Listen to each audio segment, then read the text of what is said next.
তারপর আমরা ৩-৪ জন মিটিংয়ের শেষে আমরা খাওয়া দাওয়া করলাম। তিনি ১,০০০ টাকা পাঠিয়েছিলেন আমাদেরকে, কিন্তু বিল হয়েছিল ১২০০ টাকা।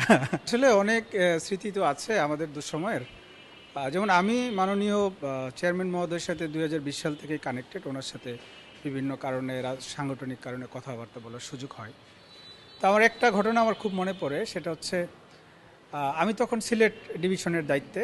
তো সিলেটের সাংগঠনিক কার্যক্রম পরিচালনা করছি, সুনামগঞ্জ জেলার কমিটি করতেছিলাম। তো ওই সময় ঢাকার একটা রেস্টুরেন্টে বসে আমরা কাজগুলো চালাচ্ছিলাম, যেহেতু পার্টি অফিস বন্ধ ছিল, পার্টি অফিসে কাজ করার মতো সুযোগ ছিল না। তো সেদিন আমাদের স্কাইপ মিটিং পরে হঠাৎ করে তো আমরা রেস্টুরেন্টের ৩ কোণায় ৩ জন বসে আমরা টিমের ৩ জন আমরা জয়েন করেছিলাম।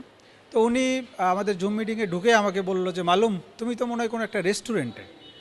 আমি বললাম যে, জি ভাইয়া, পার্টি অফিস তো বন্ধ, আমরা রেস্টুরেন্টে বসেই কাজ করতেছি, সকাল থেকে জেলার নেতৃবৃন্দ আসছে, তাদের সাথে কাজ করতেছি।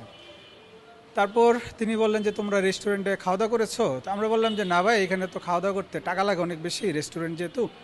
আমরা নিচে বাংলা হোটেল আছে, সেখানে পরোটা, সবজি, ডাল এগুলো খাবো।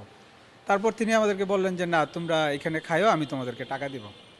তারপর আমরা ৩-৪ জন মিটিংয়ের শেষে আমরা খাওয়া দাওয়া করলাম। তিনি ১,০০০ টাকা পাঠিয়েছিলেন আমাদেরকে, কিন্তু বিল হয়েছিল ১২০০ টাকা। এটা আসলে খুবই একটা ইন্টারেস্টিং ঘটনা আমার জীবনে, যে একটা দলের প্রধান, তিনি আমাদেরকে এতই ভালোবাসেন যে আমরা একটা রেস্টুরেন্টে খাবো, সেই বিলটাও তিনি অনেক সময় দেওয়ার চেষ্টা করেছেন। এই আন্তরিকতাটা আসলে আমরা খুব মিস করি, এবং ওনার এই আন্তরিকতাগুলো আমাদেরকে বারবার মুগ্ধ করেছে। এরকম শত শত ঘটনা আছে যেগুলো আসলে বললে অনেক ঘটনা বলতে হবে, অনেক ঘটনা বলার মতো আছে।